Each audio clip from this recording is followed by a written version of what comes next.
National Education Policy 2020, Ministry of Human Resource Development, Government of India.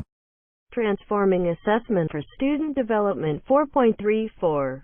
The aim of assessment and the culture of our schooling system will shift from one that is summative and primarily tests rote memorization skills, to one that is more regular and formative, is more competency-based, promotes learning and development for our students, and tests higher-order skills such as analysis, critical thinking, and conceptual clarity. The primary purpose of assessment will indeed be for learning. It will help the teacher and student and the entire schooling system continuously revise teaching learning processes to optimize learning and development for all students. This will be the underlying principle for assessment at all levels of education. 4.35. The progress card of all students for school-based assessment, which is communicated by schools to parents, will be completely redesigned by states, UTs, under guidance from the proposed National Assessment Center, NCERT, and SCERTs. The progress card will be a holistic, 360-degree, multi-dimensional report that reflects in great detail the progress as well as the uniqueness of each learner in the cognitive, affective, and psychomotor domains. It will include self-assessment and peer assessment and progress of the child in project-based and inquiry-based learning, quizzes, role plays, group work, portfolios, etc., along with teacher assessment. The holistic progress card will form an important link between home and school and will be accompanied by parent-teacher meetings in order to actively involve parents in their children's holistic education and development. The progress card would also provide teachers and parents with valuable information on how to support each student in and out of the classroom. AI-based software could be developed and used by students to help track their growth through their school years based on learning data and interactive questionnaires for parents, students, and teachers in order to provide students with valuable information on their strengths, areas of interest, and needed areas of focus, and to thereby help them make optimal career choices. 4.36. The current nature of secondary school exams, including board exams and entrance exams, and the resulting coaching culture of today, are doing much harm, especially at the secondary school level, replacing valuable time for true learning with excessive exam coaching and preparation. These exams also force students to learn a very narrow band of material in a single stream, rather than allowing the flexibility and choice that will be so important in the education system of the future. 4.37. While the board exams for grades 10 and 12 will be continued, the existing system of board and entrance examinations shall be reformed to eliminate the need for undertaking coaching classes. To reverse these harmful effects of the current assessment system, board exams will be redesigned to encourage holistic development. Students will be able to choose many of the subjects in which they take board exams depending on their individualized interests. Board exams will also be made easier in the sense that they will test primarily core capacities, competencies, rather than months of coaching and memorization. Any student who has been going to and making a basic effort in a school class will be able to pass and do well in the corresponding subject board exam without much additional effort. To further eliminate the high-stakes aspect of board exams, all students will be allowed to take board exams on up to 2 occasions during any given school year, 1 main examination and 1 for improvement, if desired. 4.38. In addition to introducing greater flexibility, student choice, and best of 2 attempts assessments that primarily test core capacities must be the immediate key reforms to all board exams. Boards may over time also develop further viable models of board exams that reduce pressure in the coaching culture.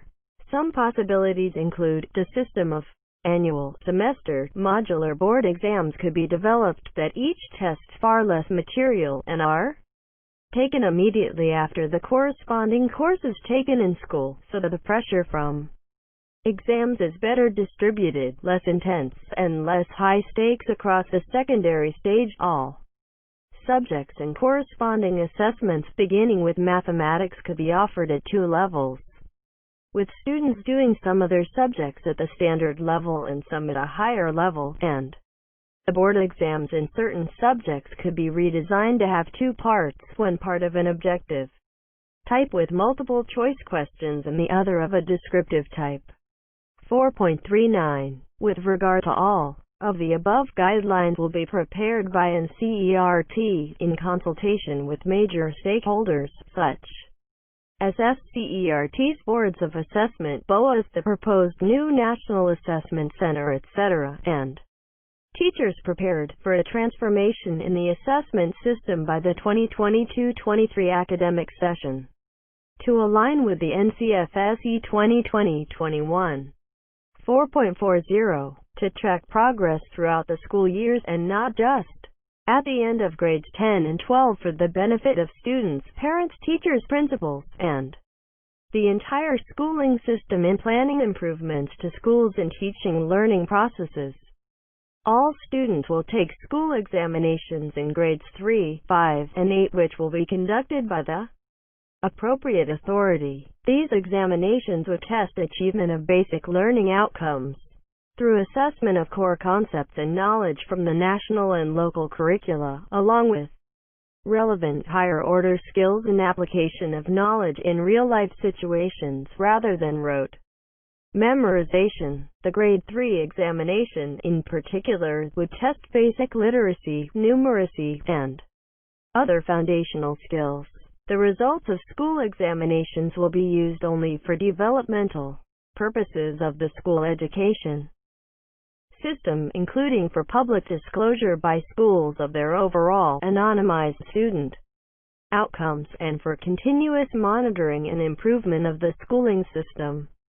4.41. It is proposed to set up a National Assessment Center, PARC, Performance Assessment, Review, and Analysis of Knowledge for Holistic Development as a standard-setting body under MHRD that fulfills the basic objectives of setting norms, standards, and guidelines for student assessment and evaluation for all recognized school boards of India, guiding the State Achievement Survey (SAS), and undertaking the National Achievement Survey (NAS), monitoring achievement of learning outcomes in the country, and encouraging and helping school boards to shift their assessment patterns towards meeting the skill requirements of the 21st century in consonance with the stated objectives of this policy. This center will also advise school boards regarding new assessment patterns in latest researches, promote collaborations between school boards. It will also become an instrument for the sharing of best practices among school boards and for ensuring equivalence of academic standards among learners across all school boards.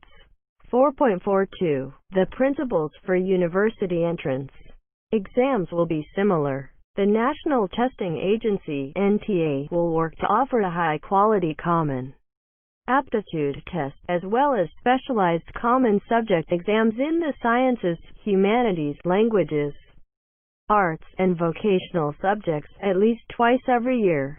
These exams shall test conceptual understanding and the ability to apply knowledge, and shall aim to eliminate the need for taking coaching for these exams. Students will be able to choose the subjects for taking the test, and each university will be able to see each student's individual subject portfolio and admit students into their programs based on individual interests and talents. The NTA will serve as a premier, expert, autonomous testing organization to conduct entrance examinations for undergraduate and graduate admissions and fellowships in higher education institutions.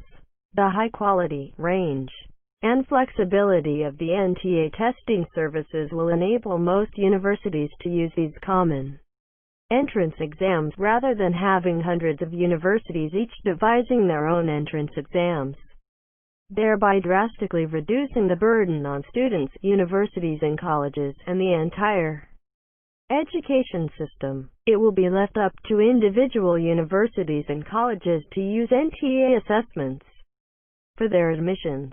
Support for gifted students, students with special talents. 4.43.